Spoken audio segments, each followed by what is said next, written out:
किनी करे आइल बानी नाच बढ़िया बढ़िया भेज 5 गो छाट।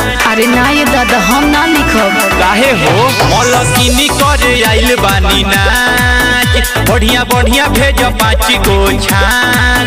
तो नाच होई पटेल के बाराती में बुझलू। अरे सुना ना है दादा हम ना जाए मराती में। अच्छा बड़ी गोली चलेला कुर्मियान के बाराती में। ओहो अरे ना है दादा हम ना जाए बराती में। बड़ी गोली चलेला पटेल के बाराती में। अरे मोइबा का डबल पैसा ली पटेल के बाराती। पटेल के बाराती। छापारा से आए मैं जिला बक्सर हदा बंग हो। गोली चलेला के हो फेंक दे बम हो। अरे तब का होई बोला। चलो कुछ ना होई। छापारा से आई मैं जिला बक्सर हदा बंग हो। गोली चलेला के हो फेंक दे बम हो। सुनो पटेल हनी गोरी बड़ी यारी चली हो। करे आइले बानी नाची रंगदारी चली हो।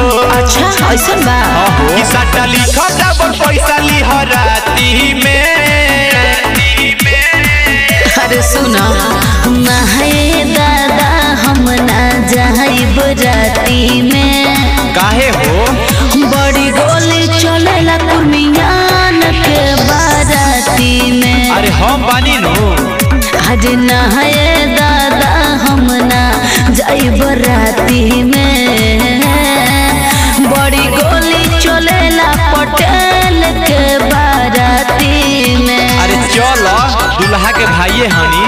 दुल्हा के भाइये हनी पटेल के बाराती। पटेल के बाराती। पावर पटेल मुझपा देता बानी ताऊ जी। नच भइल पकाया बयाए में रहुआ गाँव जी। अरे बुझ गए नी ई तो बचपने के ताव हो। पावर पटेल मुझपा देता बानी ताऊ जी। नच भइल पकाया बयाए में रहुआ गाँव अरे जी। ई तो बात भई जवन चाहताड़े उहे अब काम होई हो। हनी पावर पटेल खुलिया में होई हो। अरे जाना चंदन कुंदन बात कहे तो से साची में।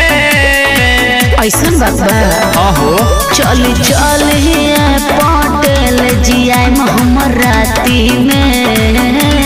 ओहो केतनो गोली चली